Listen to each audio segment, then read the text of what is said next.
মনত কিবা আশা থাকিলে সেই আশাটো পূৰণ নোহোৱালৈকে মনটো একেবাৰে বেয়া লাগি থাকে। আশাটো পূৰণ হ'বনে নহয়, কেনেকৈ হ'ব বা কেতিয়ালৈ হ'ব, এইবোৰ ভাবি থাকোঁতে মানে মনটো খুব বেয়া হৈ থাকে। আৰু মনটো বেয়া কৰি থাকিলেওতো নহ'ব। এইফালে বীৰ শুই আছিলে, সি এতিয়া উঠিলে আৰু মই তাক অকণমান বাহিৰলৈ উলিয়াই লৈ যাওঁ। ঘৰৰ পাছফালে পাৰৱে বাঁহ বান্ধিছে মানে পোৱালি উলিয়ালে, পোৱালি দুটা ওলালে চাগে, চিঞৰি আছে।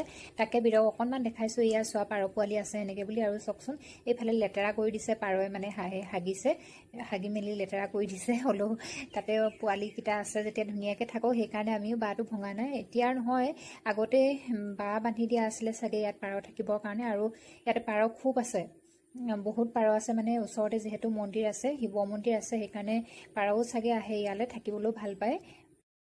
দুপৰীয়া বীৰৰ কাৰণে খিচিৰি বনালোঁ আৰু দেউতাকে বাহিৰত খালে। আমাৰ দুটাৰ কাৰণে খিচিৰিয়ে বনাওঁ দুপৰীয়া, মানে তেতিয়া বীৰেও খাবলৈ পাৰে আৰু তাৰ পৰা ময়ো অকণমান এনেকৈ খাই দিওঁ আৰু হৈ যায়। এতিয়া দেখিছেনে বীৰক খুৱাই মেলি হ'লেই, আৰু মই খাব লওঁতে বীৰৰ মানে আমনি বেছি, তাক কোচত উঠিবলৈ লাগে।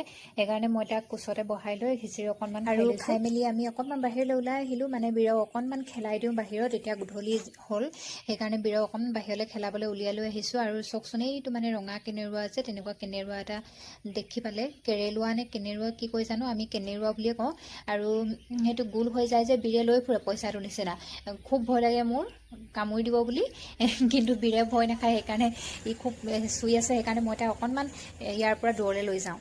আৰু সন্ধিয়াই হ'লহি, আৰু সন্ধিয়া আমি চাকি ধূপ দিবলৈ আহিলোঁ। ইয়াত চাকি জ্বলালোঁ ভগৱানৰ ওচৰত, আৰু সোনকালে যাতে মনৰ কামনাটো পূৰ্ণ কৰে তাৰ কাৰণে প্ৰাৰ্থনা কৰিলোঁ।